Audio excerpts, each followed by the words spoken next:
أنا الحقيقة صرت أعرف القصائد اللي هي نظرية عبد الوهاب، إنه ما بده قصيدة توقف.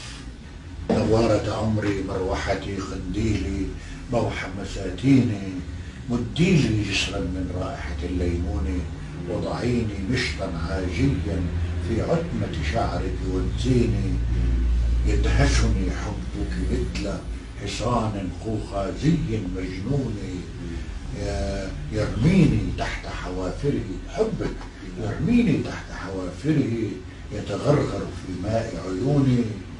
انه فانا من بدء التكوين، شوف هذا البيت، فانا من بدء التكوين ابحث عن وطن لجبيني، وطن استريح عليه، يعني هي الوطن. ابحث عن وطن لجبيني، عن شعر امرأة يكتبني فوق الجدران.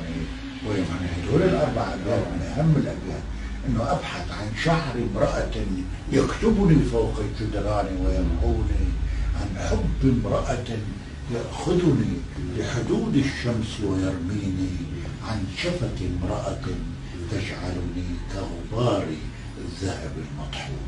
شوف الذهب المطحون. أشهد أن امرأة تجتاح في لحظات العشق كالزلزال.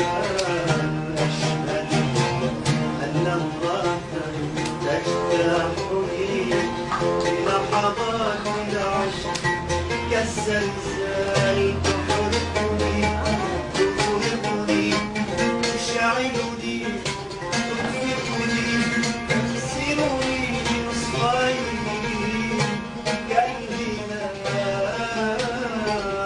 تحرقني تغرقني تشعلني تطفئني تكسرني بنصفين كالهلال.